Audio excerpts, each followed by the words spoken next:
Hello everyone, how you doing? It is today. And today I am back down in the garage with this dirty old Mustang. Basically there was a few things that needed repair when I got this car, and they weren't really that big of a deal. And today the last thing I'm gonna do, well, not the last thing I'm gonna do, but the last thing that wasn't working when I got it, I'm gonna take care of today. And that is replacing this instrument cluster. This being the one I just got to replace it out of a salvage yard, and hopefully the oil gauge itself is the problem. I've replaced the sensor and checked the wire, and that all seems to be working properly. So also mine has a crack right there by the trip reset, and also to the left side by the fuel gauge as well. So it'll probably be a good time. I'll go ahead and go around and show you the few things that plague this Mustang. Like most Mustangs of its age, it's got about 190,000 miles on it. So I'll go around and show you the few things that I've done to it already. None were major at all. It runs and drives great, and I changed the spark plugs and there was no oil down in the galleys or anything like that. So anyway, stay tuned and we'll get this thing fixed up.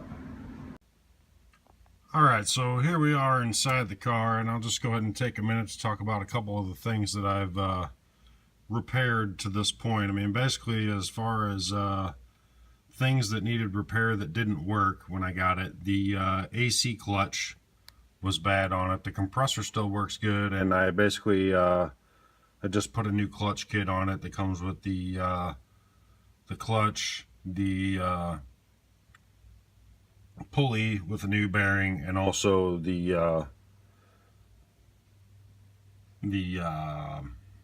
coil, the field coil as well. So that was like, you know, you can get one of those kits for like $53 online. It's relatively easy to install. You don't lose your Freon, and if your compressor's still good, why change it? So that was one of the main things that made the engine sound rattly and crappy when I first got it. Besides that, the other thing that hasn't worked since I got it, and I know the engine has oil pressure, but the oil pressure gauge, which we all know, or you may or may not know, it isn't really an oil gauge. It's basically just a switched gauge that turns on if it shows oil pressure. I know the engine has oil pressure. I've been driving the car all around and it runs fine. There's no noise. The engine hasn't locked up yet. If you didn't have oil pressure, you wouldn't be going very far. So I just don't like having it dead flat all the time. It really gets on my nerves. And, you know, then you just got to wonder, I don't even know, does the check engine light come on when the oil pressure's gone? It might, but your engine will probably be done by then. So that's just one of the things that's been bothering me I want to take care of. So besides that, you can also see you got a crack right here next to the tripometer reset in my plastic glass, and also a decent crack over here. And you can see I got a whole bunch of dust and nastiness. And it's not, it looks even worse on the camera, but it looks kind of grimy in there. So on the new one, it's a little dusty as well. I'm going to take that apart and clean it before I put it back in. Normal for all Mustangs pretty much that's been around for a minute is these plastic door handles. This passenger side one, I was able to find one at a salvage yard, and if you can, you're lucky because they're really hard to come by, but I was able to find that one, which was in perfect condition, for $6 at a salvage yard. Your other option, because you can never find a good driver side one, is you can get these online for like 18 bucks. So that was the other thing, was this was totally broke. And luckily nobody put screws in it or anything ignorant like that, so the door panel's still all in good shape. So that was the other thing. This guy's new. That guy's new over there from the salvage yard. Something that's probably frowned upon that I recently did, and really it comes down to, you got to make sure you use thread lock and recheck and torque the bolts. Don't use the heavy duty springs, but I put a very cheap or inexpensive shifter in this, which is like $26, and I've had it in here for a couple days, and I've done a decent amount of driving on it. And the main thing is the little cups where the springs are at, You don't want to torque those all the way down, because then you won't be able to get into reverse, and it makes it really hard to get into first. And it makes you think that you should screw those down, because otherwise they seem loose, but basically it's 2 Allens on the side, and that's what pushes on the springs. You don't want those tightened down all the way on those cheap ones. You basically want to put a bunch of thread lock on there, medium strength thread lock, and adjust them to where you can, as tight as you can get them without tightening so much that you can't get it into gear. So you just gotta do that when you put it together. Don't use the other springs that they send you with it that are firmer necessarily. I haven't even tried them, and I don't think I'm going to. It doesn't seem necessary, and it seems like it's going to put a lot more wear and tear on it. Obviously, I changed the shift knob at the same time, and it's been fine. So I guess we'll just see how that goes. You know, if something changes with it, I'll let you know. But it's been great so far. I'm not out just banging the crap out of it, trying to tear up my car anyway. So it should be okay. At least it is for now. We'll see. I mean, usually you get what you pay for, so we'll see how that turns out. So basically, other than that, I put new spark plugs in it, and the ones that I took out weren't really that worn. So it seems for the most part this car's been pretty well taken care of, even though it does have a whole bunch of miles on it, like I said. The only other thing is it does have some little nicks and chips and some scratches on it, but nothing too major. You can see it's got some scratches up here on the roof. And also, if you watch the chin spoiler video that I made, you can see up here on the front bumper that there's a little bit of paint chipped off there. The other thing is I took that grill out of the front there, and when I talked about in the other video about my $5 Grille Delete, basically all I did was I went and got one of these horses off of like a 96 through 98 Mustang out of the salvage yard, paid like $5 for it, took the old grill out, and then it's pretty shady, but I used electrical tape, just 2 runs of electrical tape. I cleaned it off really good first, and don't stretch the tape when you're putting it on or it'll get all messed up. So just do not stretch the tape. And it's held up so far. I mean, I know that that's really a cheesy thing to do, but honestly, for $5, the grill's gone. I mean, basically all the electrical tape there is for to cover up those little holes that are there. So basically, so far that's what we've done. You know, I added this chin spoiler, which obviously wasn't something that it needed, and it's probably really hard to see that, but it hasn't come flying off yet or anything like that, and it looks pretty good. So I'm happy with that. So next thing we're going to do is just pull the old gauge cluster out of there. Here's the new one here, and I'm going to get that cleaned up. You can see it's got some dust in there too, so I'll take the lens off first, clean all that dust out of there, and we'll switch circuit boards. This isn't really going to be a how-to video on how to do it, but I'll show you as I do it. I mean, it's not really that hard to do. And hopefully I'll just switch the circuit boards, pop it in there, and hopefully the gauge will work then. So we'll see what happens. Alright, so I've gone and taken out the 8 screws here around the edge of the cluster here. And basically what we're going to do is I'm going to take this off, and we'll be able to get inside here. And I can clean all this dust out of here, which you could probably use compressed air. I'm just gonna try to use this little brush over here, especially here on the face, because I don't want to be blowing onto the face with the needles and stuff. So we'll just use that brush and try and clean things up a little bit, and see if we can get that looking a little better before we put it in the car, and then we won't have cracks and we won't have a bunch of dust and stuff. So like I said, this isn't really a how-to video. There's lots of videos about how to do it.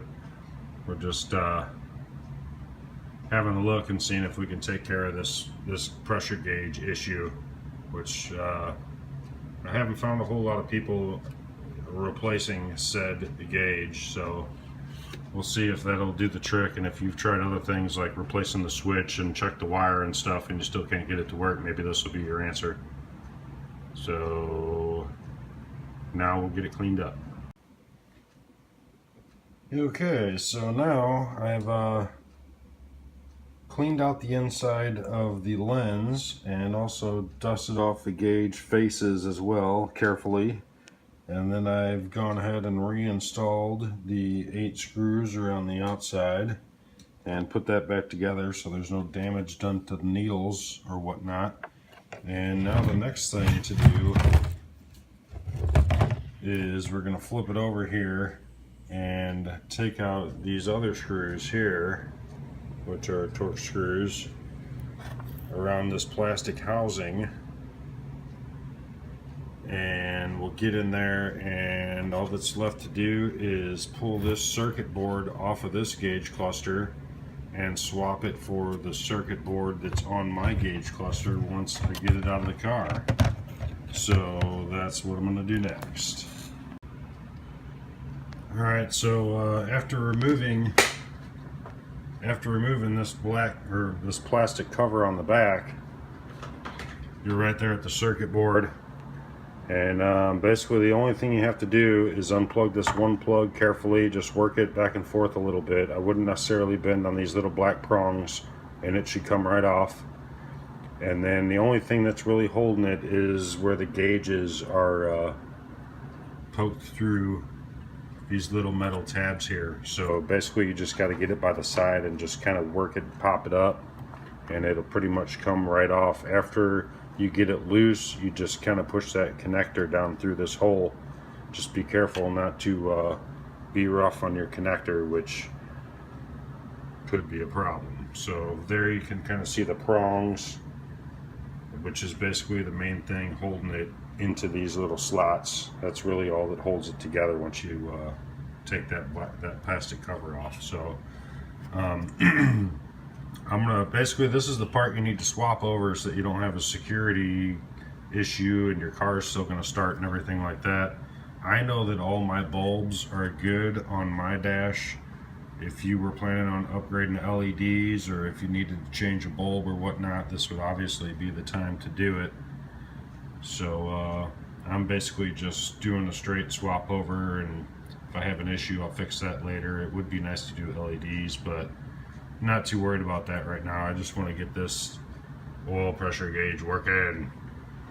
So now I just got to get mine out of the car, do the same thing to it, take my board, pop it in here, and put it back together, and it should be good to go, and hopefully the oil pressure gauge will work.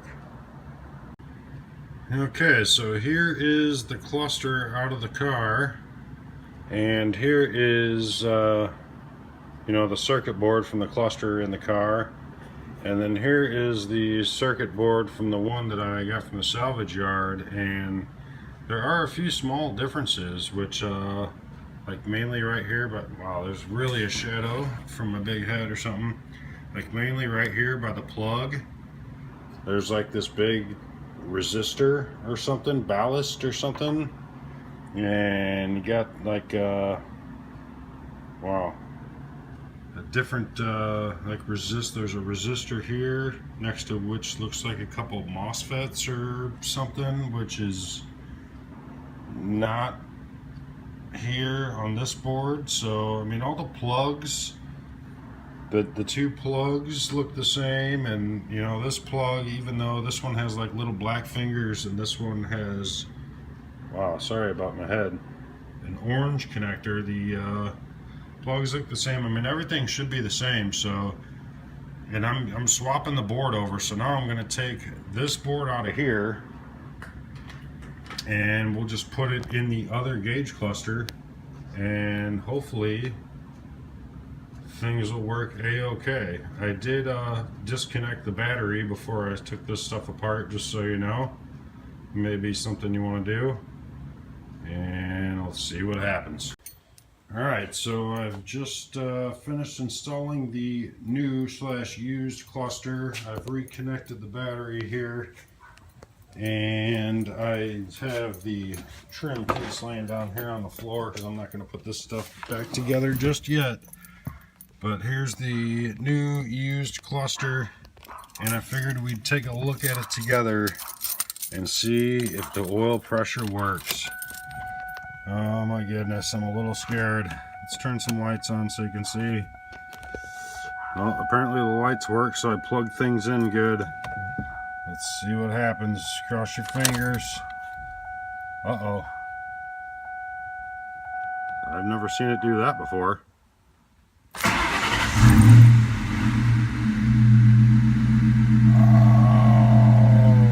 And it still does not frickin' work. Wow.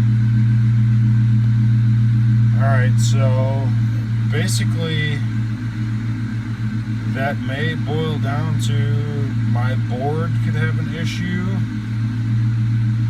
or the computer, or something between the computer and, oh man, that's a drag, or something, or the wire between the computer and the gauge cluster.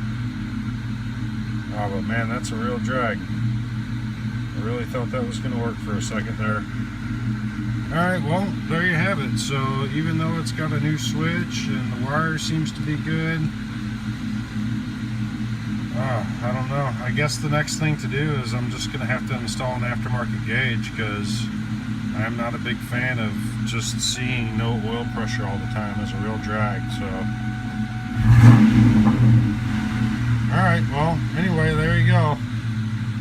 That's how you can swap your gauge cluster if you need to. You just have to switch that board on the back so that your car will still start and all that good stuff. So, alright, well, thanks for checking out the video.